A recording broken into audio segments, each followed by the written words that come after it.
Delhi CM Arvind Kejriwal के jail से बाहर निकलने पर अटकलें लगाई जा रही थी कि आम आदमी पार्टी की मुश्किलें कम होगी, पर इसका ठीक उल्टा आए दिन देखने को मिल रहा है। एक के बाद एक मुसीबत अरविंद केजरीवाल और आम आदमी पार्टी से जुड़ी उठ रही है, जिसने हम सभी को चौंका कर रख दिया है। बीते दिन जहां ईडी ने farmer deputy CM Manish Sisodia की बेल हियरिंग के दौरान कह दिया था कि अब सप्लीमेंट्री चार्जशीट में आम आदमी पार्टी को भी अक्यूज डिक्लेयर किया जाएगा, वहीं ऐसा कुछ दिल्ली सीएम अरविंद केजरीवाल के रेसिडेंस में हो गया है, जिसने लोगों को शॉक करके रख दिया है और एक रीजन फिर से बीजेपी को दे दिया है अरविंद केजरीवाल को फटकारने का। कुछ ऐसा जो आने वाले दिनों में शायद आम आदमी पार्टी के लिए मुसीबत का कारण बन सकता है और अपकमिंग इलेक्शंस में उनकी डाउनफॉल की वजह। तो चलिए एक नजर इस मुद्दे पर डाल लेते हैं। फसाद की जड़ शुरू होती है आम आदमी पार्टी एमपी, राज्यसभा और farmer chairperson of the Delhi commission for women Swati Maliwal से, जिन्होंने सोमवार 13 मई को दिल्ली सीएम अरविंद केजरीवाल के रेसिडेंस में कदम रखा था उनसे मिलने के लिए। हालांकि मामला ऐसा बिगड़ गया कि उल्टा मलिवाल को असॉल्ट और मोलेस्ट कर दिया गया। जी हाँ, आपने सही सुना।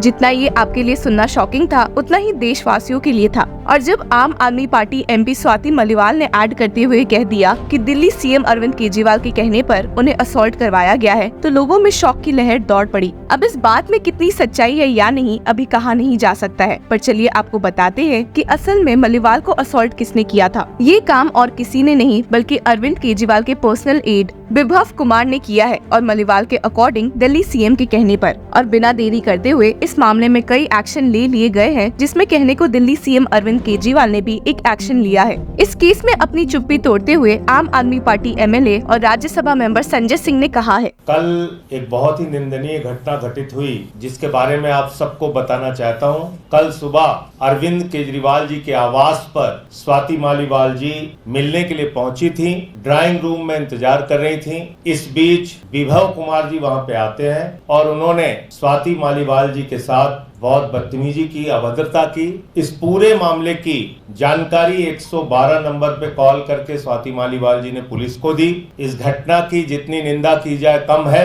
अरविंद केजरीवाल जी ने पूरी घटना को संज्ञान में लिया है और इस पूरे मामले में सख्त कार्रवाई करने को कहा है। जहां तक स्वाति मालीवाल जी का प्रश्न है, स्वाति मालीवाल जी ने देश के लिए, समाज के लिए बड़े काम किए हैं। पार्टी की पुरानी और सीनियर लीडर में से एक हैं। हम सब उनके साथ हैं और निश्चित रूप से ये जो पूरा प्रकरण हुआ है, इसको मुख्यमंत्री जी ने गंभीरता में संज्ञान में लिया है और इस पे कार्रवाई करेंगे।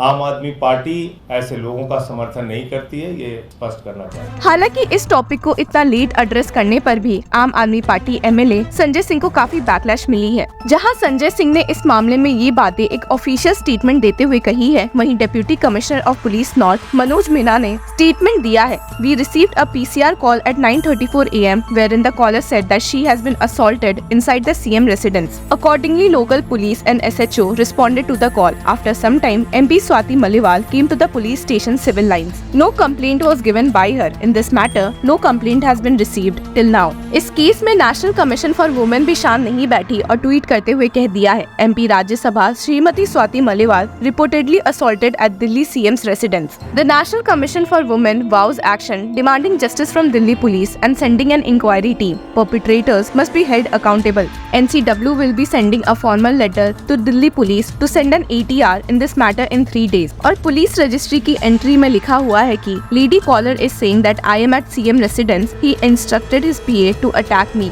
आपको याद दिला दे कि विभव कुमार से जुड़ी न्यूज अप्रैल में बहुत फैली थी, जब उन्हें अचानक से टर्मिनेट कर दिया गया था, जिसके बाद भी बीजेपी और आम आदमी पार्टी में काफी लड़ाइयाँ देखने को मिली थी। Special secretary vigilance YVVJ Rajshekhar ने ये टर्मिनेशन का ऑर्डर देते हुए स्टेट किया था, the prescribed procedure and rules for the said engagement of Shri Vibhav Kumar were not scrupulously followed. So such engagement is illegal and void ab initio। अगर ऑर्डर पर जोर दे तो जिस बेसिस पर कुमार को टर्मिनेट किया गया था, वो एक 2007 के केस पर बेस्ड था। Kumar reappointment as Kejriwal's private secretary required vigilance clearance as regards a case against him. Finally, it was this case registered against Kumar during a protest outside the Noida Authority office back in 2007 that became the basis for the Vigilance Department ordering the termination of his services. The FIR had been registered by a head constable alleging using assault और criminal force to deter a public servant from discharge of his duty. और ऐसा नहीं होने की वजह से ही उन्हें remove कर दिया गया। हालांकि लोगों को इस टर्मिनेशन की टाइमिंग पर भी काफी डाउट था कि भला जब ये केस 2007 का है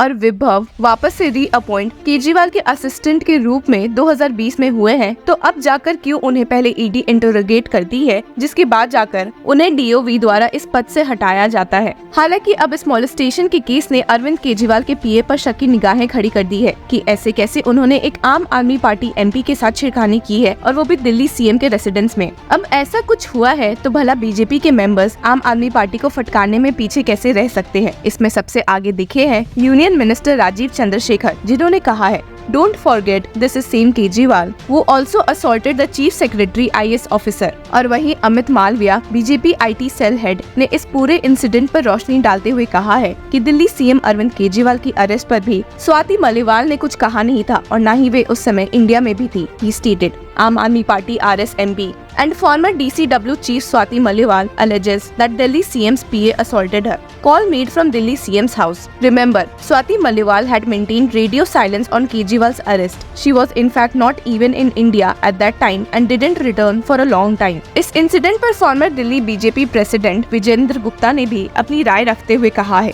आम आदमी party MP from Rajya Sabha and former DCW chief Swati Maliwal has been physically assaulted by out on bail CM Arvind Kejriwal's PA at CMO. Anyone who has followed Kejriwal's politics knows that he has done with many of his colleagues. He is a dictator and a megalomaniac. और दूसरे BJP leader Kapil Mishra ने इस मामले में एक clarification की demand की है और स्टेट किया है, Did Kejriwal's PA Vibhav beat up Swati Maliwal? Will the Chief Minister's office give any clarification? May God grant that the news of beating of a female Rajya Sabha MP in the Chief Minister's house is false. इन्हीं सब के बीच में farmer आम आदमी party member राजकुमार आनंद ने वापस से अपना रेजिग्नेशन दिल्ली सीएम अरविंद केजरीवाल को भेज दिया है एक्सेप्टेंस के लिए। आपको बता दें कि राजकुमार आनंद ने 10 अप्रैल को ही रिजाइन कर दिया था, लेकिन उस टाइम दिल्ली सीएम जेल में थे। He stated, Earlier, I was told that the CM is in jail and so he cannot sign any file. Now I have written to him again and my team member visited his residence to submit the letter. They got the letter but did not say anything. The fresh one was sent on Sunday. I met the Lieutenant Governor and raised the matter. It has been 4 days since the CM was released. My resignation, however, is yet to be accepted. आपको बता दें कि आनंद ने आम आदमी party को छोड़ने के पीछे का रीजन पार्टी में बढ़ते करप्शन को दिया था, जिसके बाद उन्होंने अब BPS ज्वाइन कर लिया है। इन सारे मामले में आम आदमी पार्टी को काफी बैकलैश मिल रहा है, इसके बावजूद कि दिल्ली सीएम अरविंद केजरीवाल को इंटरिम बेल मिल चुकी है। तो देखना होगा कि क्या आने वाले दिनों में और कोई नया मसला आम आदमी पार्टी से जुड़ा आता है या नहीं। Till then keep following law चक्रा।